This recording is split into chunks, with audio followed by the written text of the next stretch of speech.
Greetings, boys and ghouls. I'm your host, Captain Myenstein, and I'm trying to escape Michael Myers' rampage for the sixth time before he gets wiped out and brought back by erasing 3 of his rampages. But when I'm not doing that, I'm here to start there reviewing horror movies. I'm here reviewing a movie people have been asking for since August 2018, Halloween 6, The Curse of Michael Myers. People have been asking me to review this movie for the longest, and I'm here to try to and deliver.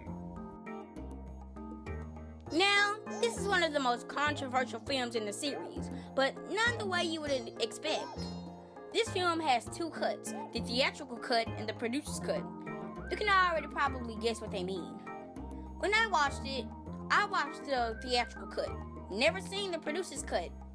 You know Michael Myers, the boogeyman, the face of Halloween. Michael basically kicked off the slasher trend of the 80s. Michael spawned the greats like Jason, Freddy, and Ghostface. This film is the craziest flick in the series, and for good reason too. This film explores more of the Curse of Thorn, the stupid thing that was introduced in 5. This flick had a lot of production issues. Like 14-year-old boys watched this flick and didn't like the ending. That's great! Wait.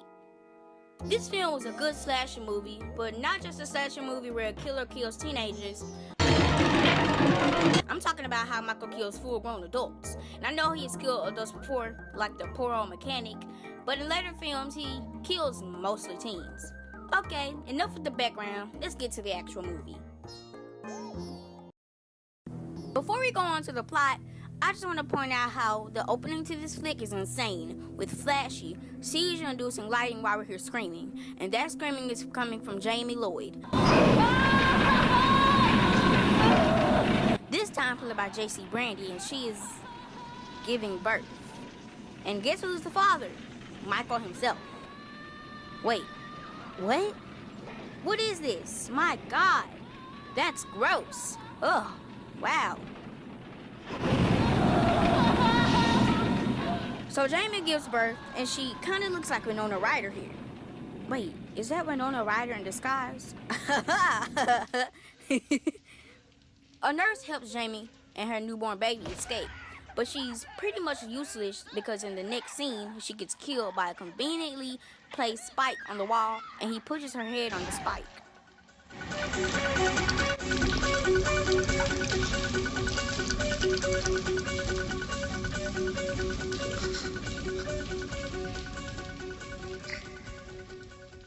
Wow, that kill made her hair darker. Now, this flick is a bad one, but it sure is a guilty pleasure of mine.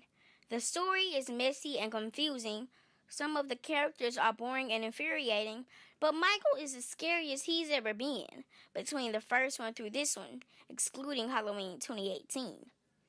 Jamie and her baby escape via a stolen pickup truck, and we sneak in an extra kill there. Hey, what are you doing in my truck? What the hell are you doing in my truck? What?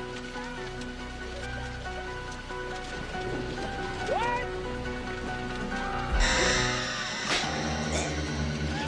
Now, this film has an excellent atmosphere, like when Deborah, Kara's mother, and Laurie Strode's sister, is exploring her house. Then she loses her glasses, Velma style, and then gets killed by Mike.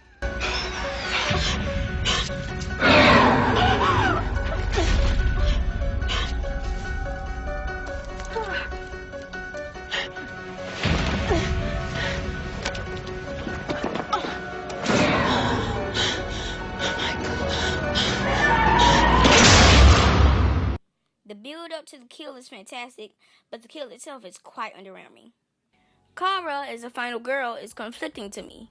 She's not bland or boring, she's just there. She's serviceable as a final girl, I guess. Saying a character is bland or boring, and she's just there, is a death sentence. Paul Rudd as Tommy Doyle, a character from the first film, is a crazy, fun character, and seeing Paul's hand-fisted acting is reason enough to watch this flick. He's great as a disturbed survivor of a rampage, even though Michael never originally targeted him. Now, let's talk about the Curse of Thorn, the druid-like curse that has been inside Michael since the day Michael killed Judith, I guess. I don't really like the Thorn trilogy, with the exception of Halloween 4, because the whole idea of it is so confusing and it doesn't need to exist. I just feel like the film should have kept Michael in the dark like the first, but no. Instead, Michael had to have a reason to want to kill. Jesus, that is absurd. These films take great advantage of lighting, and this film is okay in that regard. Michael reveals himself in a lot of cool shots with great eerie lighting revealing him. The standout performances for me, though, are Paul Rudd and Donald Pleasence, of course. Their performances as a survivor of Mikey's first massacre with an obsession for Michael, and a psychiatrist with an obsession for Michael, are very contrasting, and Paul adds tension before the real horrors even begin. I have to admit, though, the production issues really bring down this flick. I mean, they shot a whole new ending because apparently 14-year-old boys watched a screening of this flick and didn't like the ending. Why would they have 14-year-old boys watch a screening of a horror movie instead of having real critics watch and review it?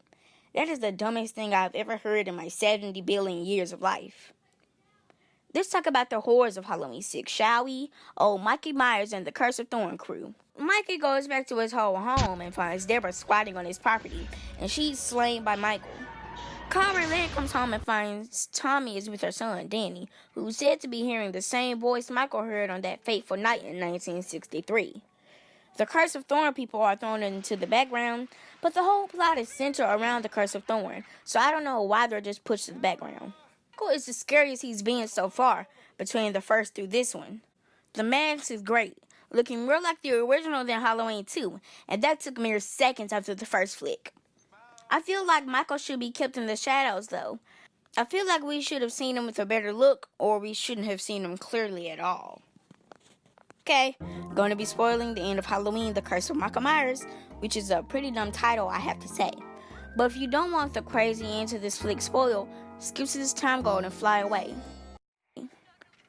Tommy and Loomis lure Michael to a mental institution? Hospital? I don't know. Tommy finds Cara just as Michael spots him and runs. Walks towards Tommy, ready to kill him with his bare hands. They hide as Michael stalks them, but he walks away. But they make a sound to catch Mikey's attention. They run to find Danny, but Tommy shoos them away and continues to beat Michael with something. I don't know what it is.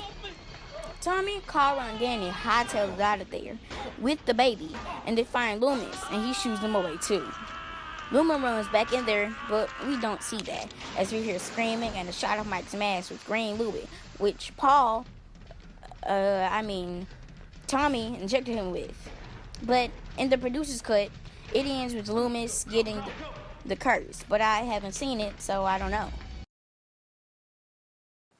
So that was Halloween 6, and although a fine entry in the franchise, its wacky story and characters really bring down this flick. I'll give this flick a long gone. Happy 2019! Let's see what the year gives us. If you liked this video, like it, but if you loved it, make sure to subscribe to me, Captain Myenstein. And don't forget to follow me on my social media, Facebook, Twitter, and Instagram, at Captain Myenstein. Don't forget to pledge to my Patreon where you can get exclusive content and talk to me directly. I hope you have a good day, and I hope to see you again. From your friend, Captain Myenstein.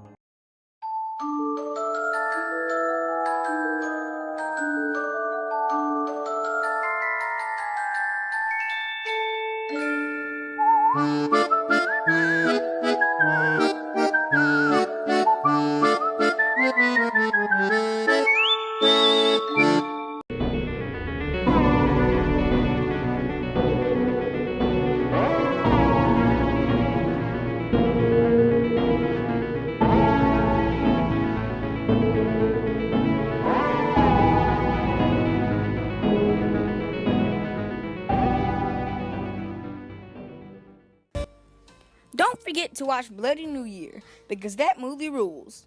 Okay, people, happy 2019 from your friend, Captain Myenstein.